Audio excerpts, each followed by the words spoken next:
Hey Scrapbook friends, it's Nicole and I'm here on July 1st decked out in all my Christmas gear to launch my Christmas in July YouTube series. For the month of July 2023, I'm going to be doing a series of videos, probably 2, maybe 3 a week for the whole month, featuring Christmas layouts. And I'm going to be using the Creative Memories Joy to the World collection. This is a Christmas collection that came out a couple of years ago.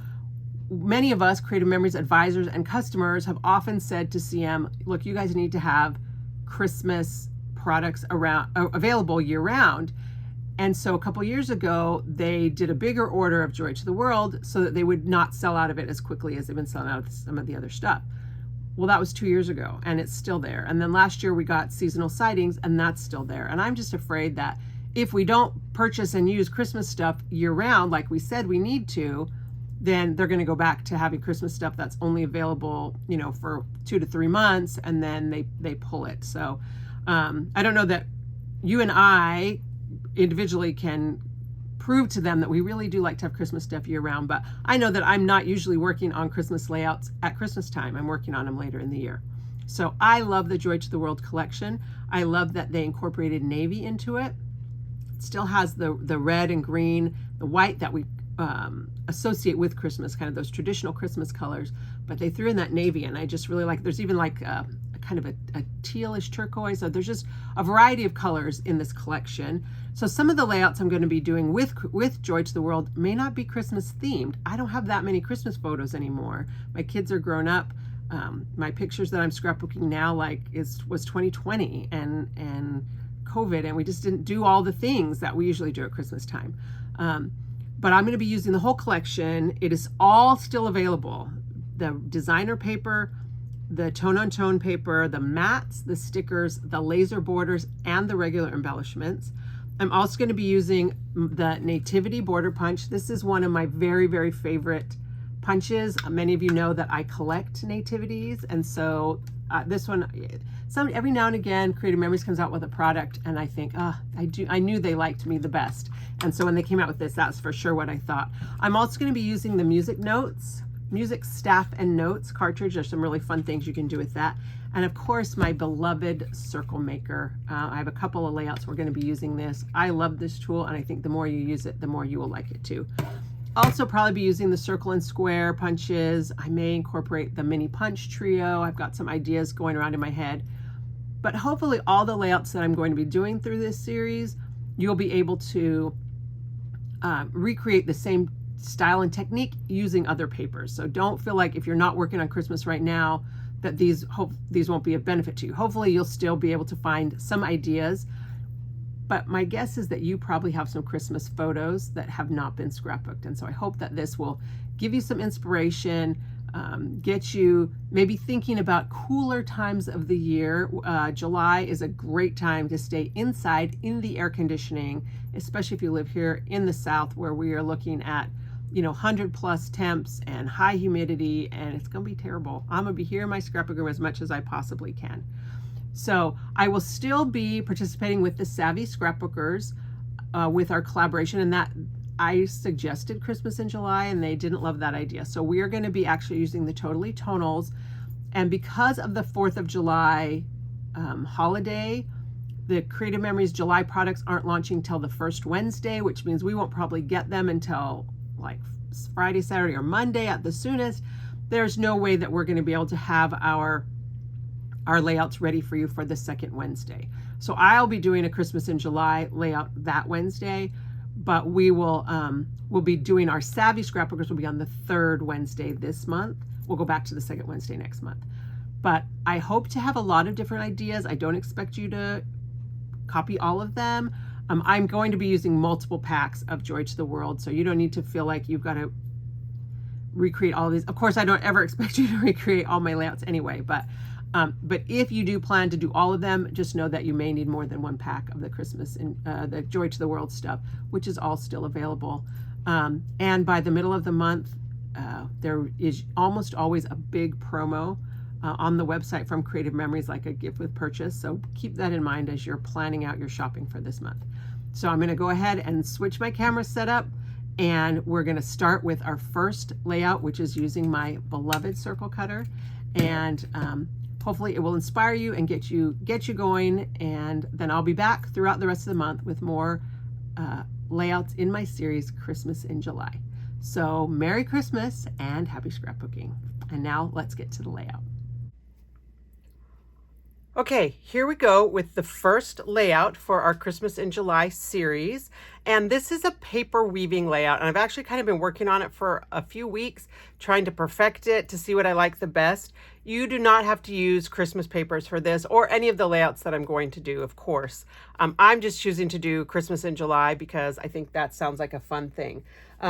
But if you would like to do it with another collection, here's an example where I did it with Painted Garden, and you can see it really works with different styles of paper, or this one is with Serenity, and I think this is also a really nice, very dramatic layout. But I like the Christmas one, I think, because I finished them and put some, some photo mats on it to kind of get an idea of where those are going to want to end up. So for this one, we're going to be using papers, of course, from Joy to the World, and you're going to want a background paper that is fairly neutral. So for this one, I chose to use from the Tone on Tone, the white with the red speckles. So the back of this is the red on red stripe. So that's going to be our background. Then for the stripes, you want a color that's pretty bold. And so I'm using this red. I love this red from Joy to World. This is probably one of my favorite papers from this paper pack. And for our circle, you want a paper that has good contrast, so on the front and back. So this is the holly on black, and the back is the green with the little pine trees. So you see there's that really good contrast. And if you look at the other two samples that I have, they also have that same kind of idea with a fairly neutral background. The circle paper has good contrast, and then the stripe is pretty bold. Okay, so whichever paper that you want. I also chose to do a couple of photo mats. I did these 4 1/4 by 6 1/4 so that when I put my pictures on, they will have a little white border, and I think that just goes with the little spacing here in the weave.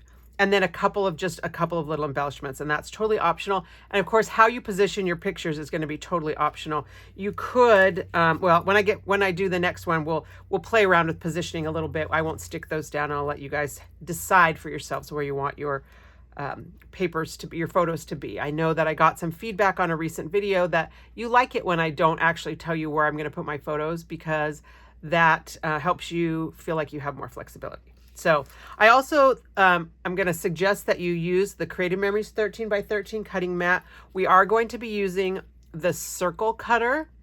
And if you have not watched my circle cutter video and learned about the Post-it note hack, you're going to want to watch that. I will link to it. I'm going to show it again here, but that one gives more of an explanation. So the first thing we're going to do is take our double-sided paper and cut our circles. So we need to do the Post-it note hack, and that's going to allow us to cut our circles exactly in the middle. So what you need is a 3-inch Post-it note. You don't actually have to line this up on the mat. I don't know why I always do. And a pen or a pencil. I always like to mark the corners so I can do this next step more easily. My over 40 eyes are getting more and more over 40 every year. And then we're going to take our 0 centering ruler and draw a line from corner to corner in both directions. And this is just so that we can position our circle cutters to get exactly in the center of our paper. So you have this X, and what we want now is to find where the edge of this is going to be. So the circle cutter itself is 2.5 inches wide. You can see that on the 2.5. So from the pivot point, it's 1 1/4 inches. So I'm going to take my 0 centering ruler. I'm going to put, you don't have to use the 6-inch, but I'm going to put the 6-inch. And then this dark line is the 1-inch line. So I'm going to go to 1 1/4. I'm going to position the 1 1/4 line on one of the cross strips. And then I'm going to line up the other line with the other cross strip. And that's just going to make sure that it's straight. Okay, so this is going to be 1¼ inches between these two. You do not have to, oh, that's hard to see. I'm sorry. You do not have to write 1¼ on there. I always like to write it because people always ask me, but I will link to the video that talks a little bit more about how to do that. And I'll try to remember not to use the hot pink Post-it note the next time. Okay, now we're going to take our mat and we're going to position it as exactly and precisely as we can on the 13 by 13 inch mat. And if you have an older mat, the CM mat used to be just 12 by 12 and we didn't have the measurement lines. This has been a game changer. So now I'm going to take my ruler and I'm going to put it right here at the 6-inch line. So now I know that this is straight right here at the 6. Mine's not a zero centering. If you have the zero centering, it'll be the 0 line. I'm going to take this Post-it note and I want to put this little center point at the exact center of my paper. And so actually, this is the sticky right here. So I'm going to do it upside down. That part, it doesn't matter what direction you do it in as long as this little X gets to the center. So you can see I'm lining it up here again with my ruler using those lines. And I'll link to the video where you can watch kind of a longer explanation. Okay, so that's my center. And then we're going to need some concentric circles or some rings. And I forgot to write these down for you earlier, but we're going to need to cut rings at 11 inches, 9 inches, 7 inches, 5 inches, and 3 inches. So basically we're cutting every 2 inches down, but that's going to give us a 1-inch ring. Again, that's in my other video, I think. If not, we'll start over. So, I'll explain it another time. We won't start over. Sorry. So I'm going to go ahead and take my circle cutter, and on here I'm going to use the white markings. You'll see right here it shows that this is the inches, and there's a picture of this little blade. So I want this to be on the 11. So I'm going to position the black line on the 11 and tighten down the knob. All right, so you see the black line right there on the 11. Then I'm going to use these black lines, and I have to turn this around. And this does not have to stay in any kind of specific, it doesn't have to be lined up anymore because that Post-it note is going to be what we use to position. So I'm going to take this black line and align that with this cross piece. And I'm going to take the blue front piece and align it with the short line that I made. And that's going to ensure that my circle is cut right in the middle. So with the circle cutter, we hold it at the pivot point. We push in on the blade release and push down on the blade and go in either direction. And that's my first circle. This is the 11-inch circle. We're going to save this piece. We need it. Do not move your Post-it note. Now you're going to scoot this down to 9. We're going to do the exact same thing at 9. Now, one of the funny things about this, math is weird. And because it's a circle, by moving the cutting guide, the positioner from 11 to 9, which is 2 inches, we're going to get a 1-inch ring because we have 1 inch on each side. So that gives us a 1-inch ring. I did try this technique with smaller rings, 1/2-inch rings. It looked okay, but I really like this one the best. Okay, now we're going to 7, exact same thing. And again, because my Post-it note's on here, I can pick this up and move it however I feel like I need to move it. You can leave this step and come back later. Just remember what circle you're on. I'm going to cut the 7-inch ring. Scoot it down to 5. Cut the 5-inch ring. Again, I'm lining the black line on the circle cutter. You can see that right there, this black line on the clear thing with this vertical line, and then just the edge of the blue with the horizontal line. And if you really want to, you can look and check it on both sides, but as long as your line is reasonably straight, you don't really need to see the back. Okay, so now this is the 5-inch, and that's going to leave us with our little small circle, and we want to go all the way to 3 inches. So the measurements on here show 3 inches. You cannot quite go to 3 inches because of this blade. So I'm going to have you just scoot it down as far as it'll go, which is just shy of the 3-inch mark. So this one's going to be a little bit off, and then we're going to do that same thing. This is the hardest cut because this wants to bump into this, so you just have to kind of be patient and see how it turns. You might have to move hands, change your fingers around, twist this. And it is going to cut your Post-it note, and that's okay because we don't need that part anymore. All we need are these 2 lines, and we can still continue to use this Post-it note. So we're going to peel those off. We're going to save this little piece. And I always save my Post-it, and you can reuse it multiple times till it loses its sticky. Okay, so then we need our bold paper that we're going to cut for the weaving strips. And with this, we want 11 pieces that are 3/4 of an inch wide. Again, I played with different widths. Feel free to do that.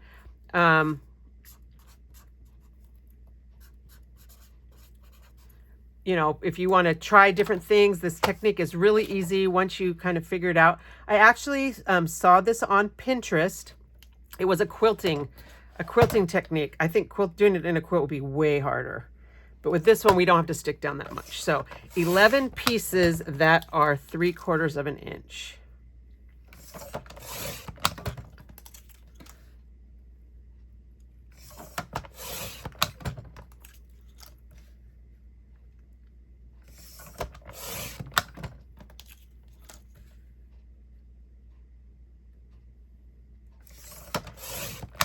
Okay, I'm not talking because I thought I was going to speed up through this, but then I realized that sometimes you guys like to have me to work with me. I know occasionally I hear people say that they worked along with me. So in case you want to work along with me, I'm going to not speed up on the video. And I forgot to count. 1, 2, 3, 4, 5, 6, 7.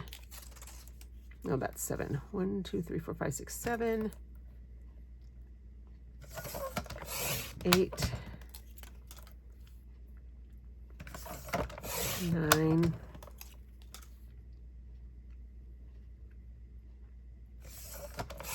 10, 11. All right, we're going to set this aside for another project, probably in this same series. So if you're going to be doing these with me in order, you want to hang on to that. Although at this point, I really don't know exactly what I'm doing. We're done with our trimmer. We can set that also to the side. Now we're going to take our base piece, and again, we're going to want to use the 13-inch cutting mat. If you want to, you could position this with a little bit of repositional adhesive on the corners just to keep everything straight. I think I will do that. I will tell you that that has made my cutting mat a little bit icky. I need to get myself a baby wipe and clean that off, and I haven't done that yet. So if you see speckles on my mat, that's why. It's all this repositional adhesive that I use. All right, so I'm just going to line this up again as straight as I can. And that's just going to help me have my weave be a little bit nicer. Now we're going to take the negative space that we cut the circle out of and use this to position our circles. I like this holly pattern the best, so I want more of my circles to be that. So the big circle, I'm just going to, you don't have to make it exact at this point. I'm just going to position this back in here. You don't have to match the pattern or anything. Then I'm going to flip over and use the opposite side of the 9-inch circle. And then the front side of the pattern I like the most. And the inside of this. And we are going to use this at the end optionally, but we're not going to put it on right now. And so just position this, get this as straight as you can. This one has a little bit of a direction in it. If you care about that, you'll want to keep that directional. But the only thing we're going to stick down right now is this middle inside piece. And because I do want to have this be directional, I only want to do just a little dab of adhesive right at the top and right at the bottom. And I'm going to use real regular adhesive. Let's see, make sure that I'm where I want it.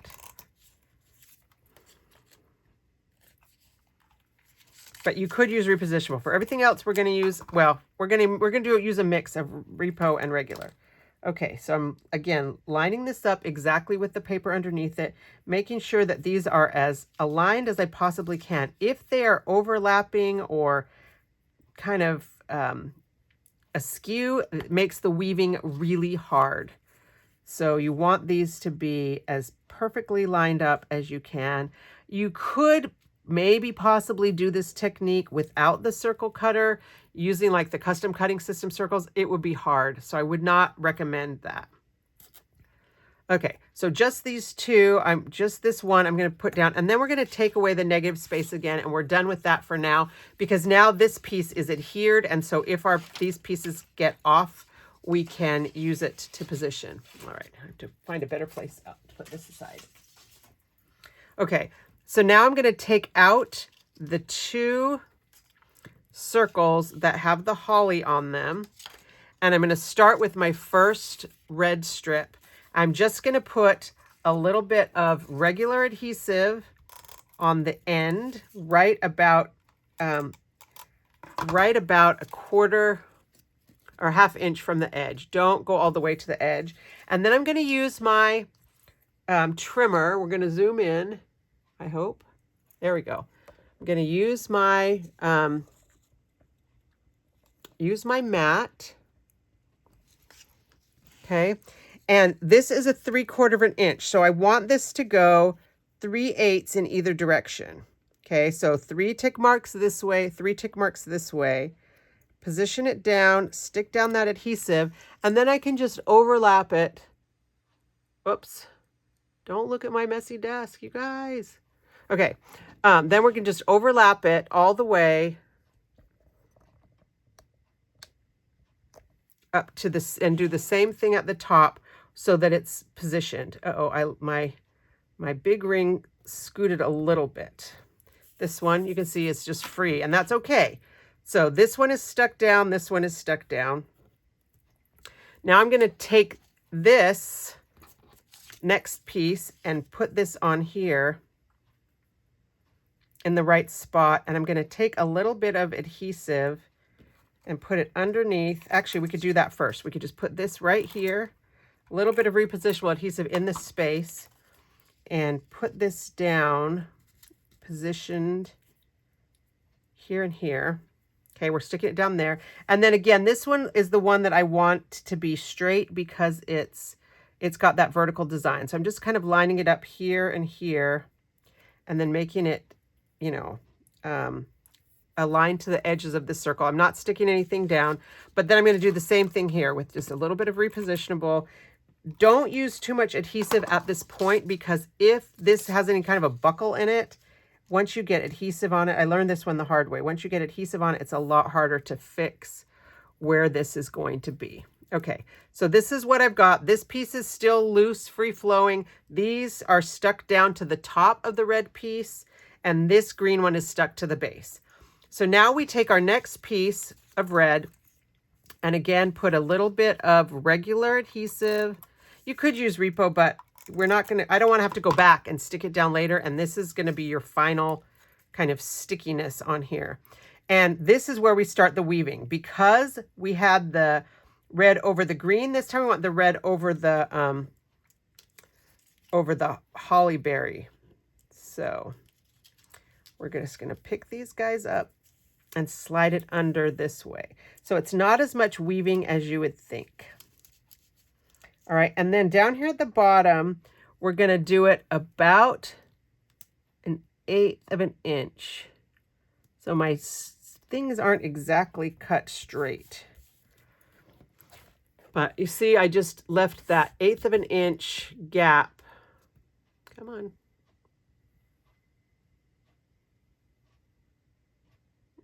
All right, it won't let me do it. We'll have to zoom back down.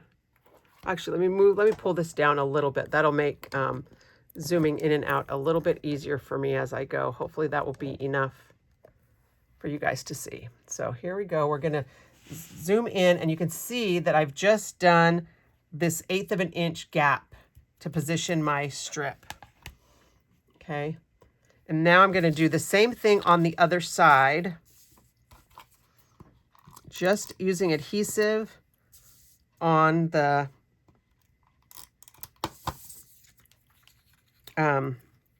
two ends, and I'm going over the,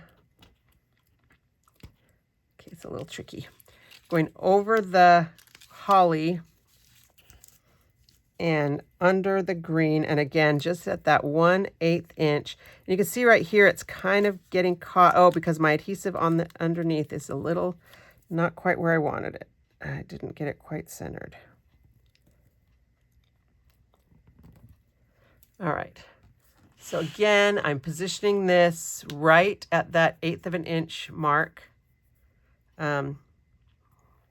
This one's a little off center. So a lot depends on how persnickety you are, how particular you are about stuff like this. If you don't care, it doesn't really matter. No one's going to notice. Okay, that's good enough. And we're going to cover this up. So that's an option you have, is to cover this up if you would like. When you get it all done, if you don't want to see the you know, these gaps. I didn't love the gaps. So we're going to keep going, and it's really easy. I think you'll see. When I first was trying to figure this out, you know, like I say, I saw it on Pinterest. It was on a quilting page, and I was trying to like weave, you know, put them all down and weave over under, and then I realized that that's ridiculous. I don't need to do that. So here I'm over the holly, so this time I'm going to go under the holly. And you do maybe have to kind of loosen these guys up just a little bit and kind of try to keep that 1/8 of an inch gap. And basically what that's doing is allowing for this to lie flat when you're done. All right, the 1/8 of an inch. You cannot put it right up against it because then this all buckles. So you need that little 1/8 of an inch gap. And we're just going to go in both directions, adhering the strips. So you see, it's not even weaving, really. I mean, it is weaving, but it's super easy just to do over, under, and leave that kind of 1/8 of an inch. And because this is a 3/4 strip and these are 1 inch circles, you are going to have some differences in how it folds, how it aligns. So it's not going to cover up that whole 1 inch. Again, that's something else I played with a little bit, was the positioning of that. So I'm going over the holly. And then when you get to this point, you just kind of have to lift this little guy up, and we're just going to tuck it barely under.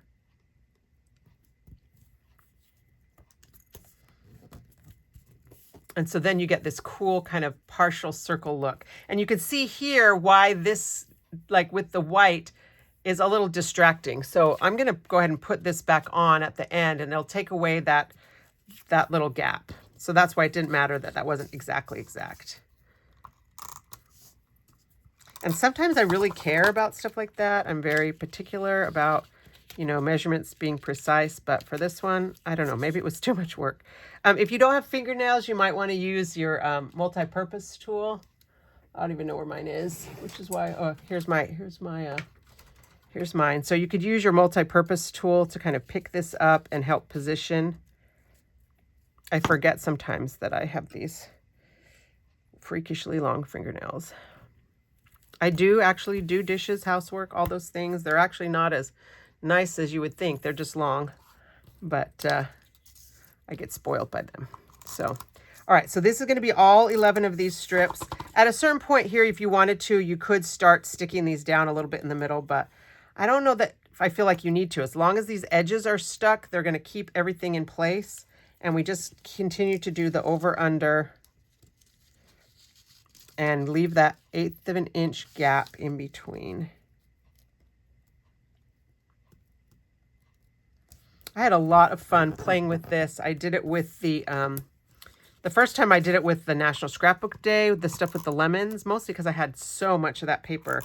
I don't know why I ordered as much as I did. I really don't have any real lemon pictures, so, but I did have quite a bit of the Scrapbook Day paper. But that one I did skinnier strips, and I didn't know what I was doing as far as the weaving. It took forever, like 2 hours. And in the end, I was so tired of it that I just hated it. So I'm not showing it to anyone. I think I might have even thrown it away. All right, here we go. Just the things on the little end of the strips. And make sure that, you know, you're centered so that you're, you know, taking turns, going out either side. So we're getting to the end. It's super easy now because I just have to tuck it under one. And I really do like the way it makes these green circles here. And so that's kind of the problem when you do stick down, you know, your decorations, your embellishments, that you cover up some of this. But there we go, another eighth of an inch. All right, and pretty much we're done. We can, you know, I'll pull up a little bit, I guess. Okay, no, that my little phone camera arm does not want to move, so I'll just do it like this. All right, so now is when you can decide if you want to put this little circle piece on or not, and how you want to do your photo mats. I really, for whatever reason, don't like this. So I'm going to go ahead and put the circle piece down and just fill in that little middle of the ball. And then I also do want to take just a little bit of adhesive under here and just stick these guys down, because they're not, I mean, they're pretty much free floating at this point. But if you just stick some adhesive down, that's going to get everybody pretty secure. And I mean, you can see that it's, you know, it's on there pretty well because of the weave, the tightness of the weave. That one's buckling a little bit. All right. And so now you can do, you know, kind of however you want. So this was my original sample where I put the 2 photos like this. If you have more photos, if you had like 4 squares, you could do 4 squares. I don't have that size photo mats cut, but I could. Let's see. Let's cut some photo mats. And I think I'm going to I'll cut them at 4 1/4. That might be too big, but let's cut some 4 1/4. I really do like photo mats with a little frame around my picture. And sometimes you can't cut your pictures down, but actually Christmas often I can. I take way too many pictures, and they're usually with my phone, and I've decided that when I zoom in, I don't feel like I get as good quality as when I keep the distance farther out. So 4 1/4.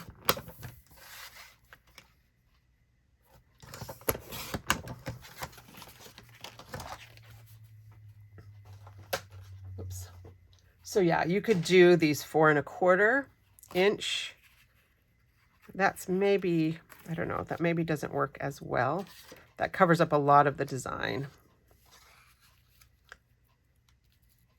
Or you could do 3 of them. That wouldn't be too bad. And then put some little embellishments right here. But I really like the 4 1/4 by 6 1/4 mats. You could do it like this if you had, you know, maybe your family's photo in front of the Christmas tree or something. You can also tuck, this was accidental, but I did want to mention that you can tuck these under some of these same, well, not that side, I guess. I guess it depends on what direction you go, but you know, you could tuck the corners of the mat into here a little bit and put your embellishments on here. So I'd love to know what you think about this. It is a little fussy. I would not do this for every layout, but I think you can get some cute looks with it. I did try it with some smaller circles, but I can't find where that went. So, oh, here we go. I did this one with a smaller circle, and then I tried to weave it in the other way, which kind of gives you like a Celtic cross look almost, but this one was really tedious. But if you want to go crazy with this technique, you know, you can. I'm not going to stop you. But this, I think, is plenty. It's busy. This would make a great title page. If you have just 1 or 2 photos that you wanted to highlight.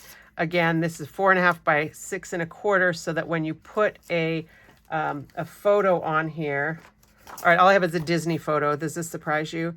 But that's going to give you this kind of a photo mat. And I stuck that down already.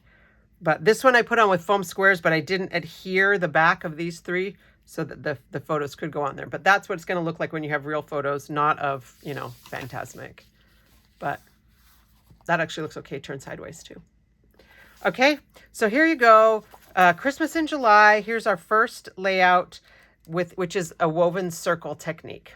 So I hope you enjoyed watching this video. I hope that you got some ideas. I would love to see what you do with this. You can contact me through my website, Nicole'sScrapbooks.com, or of course on Facebook is the easiest way to reach me, through Facebook Messenger at Nicole Scrapbooks. So thank you so much for watching, and I will see you again with more Christmas in July. Happy scrapbooking!